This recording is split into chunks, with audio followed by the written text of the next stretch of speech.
So, good morning everyone. I am Angel Oroya and I'll be the one to continue a report about forms of globalization. So now let's proceed to the number 3. Nationalizations. Connecting universal religion with local, national particularism. So mo ni siya nga dili siya mabag-o no, dili siya mabag-o kay mao na natong traditions, mao na natong beliefs. So just like for example is kanang mag-celebrate ta og Christmas.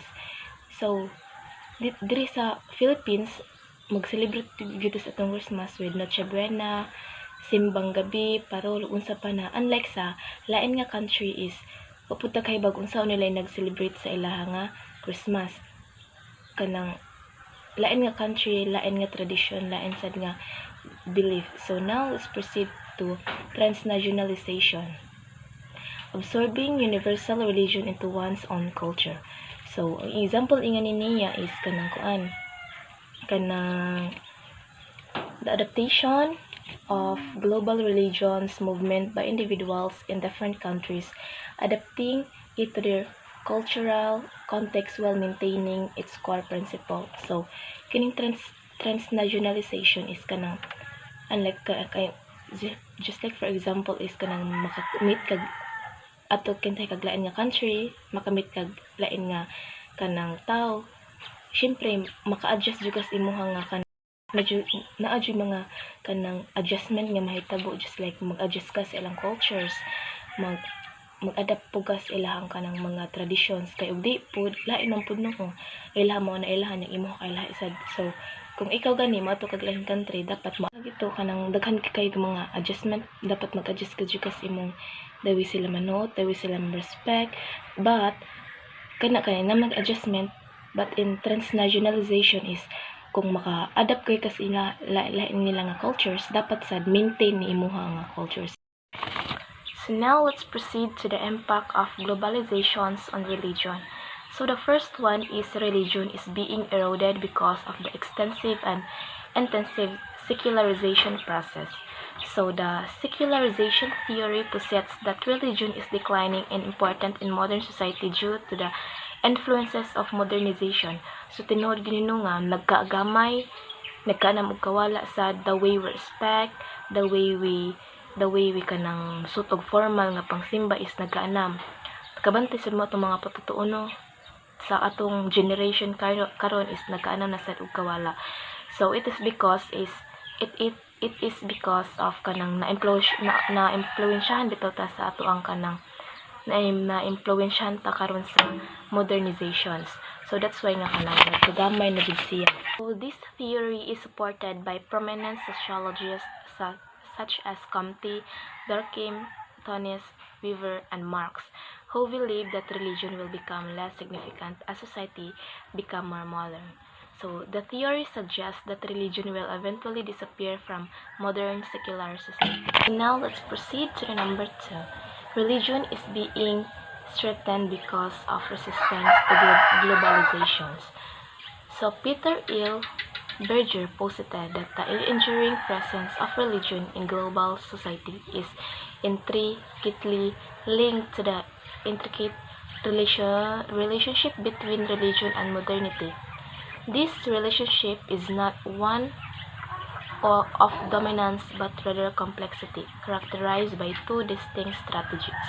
So Peter Berger argued that the endurance of religion in a globalized world is due to a complex relationship with modernity, where some religious groups resist globalizations by creating counter-modernity movements and religious subcultures.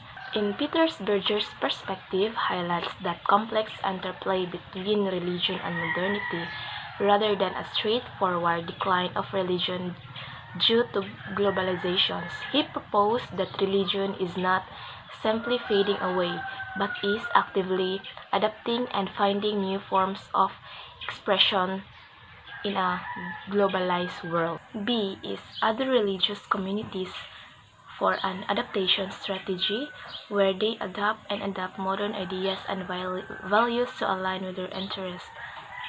Consequently, these communities have survived in a secularized world and thrive in certain regions. So, ang kinipod nga kini pod si B is kanang kuan magsige na siya adapt and adapt kay aron kanang kana bitaw mo align just ilang interest para lang mo survive in a secularized world, thrive in a certain regions.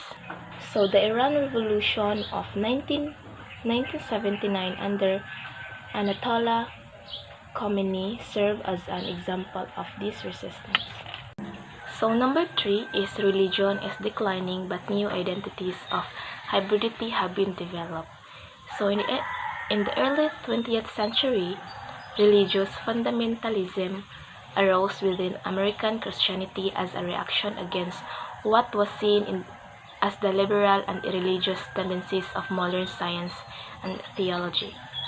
Fundamentalists adopted a stance that emphasized a literal historical interpretation of biblical truth.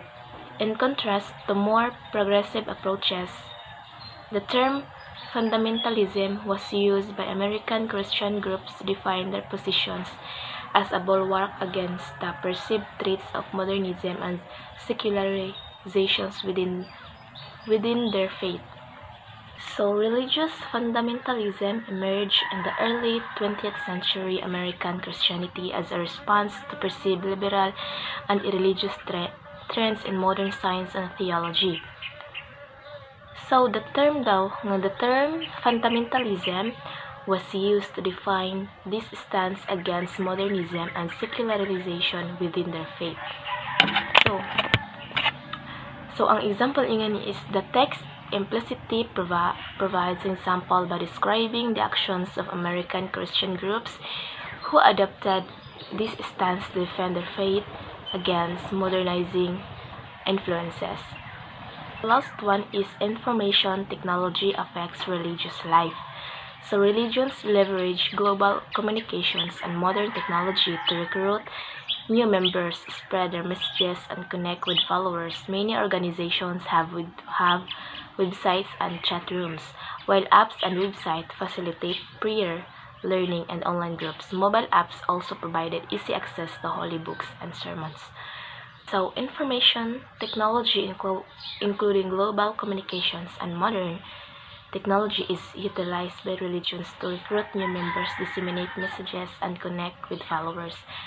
So, karon nato nga generations no is high-tech na jud kanang easy na lang kita magkapag-communicate sa lain nga tao, even if layo sila is nanamantay kanang technology as karon nga generation.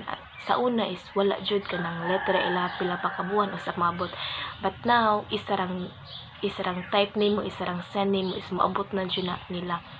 So karon is easy na lang kayo nato nga kanang kuan makipag-connect sa kanang another nga kanang tao and kanang layo nga country.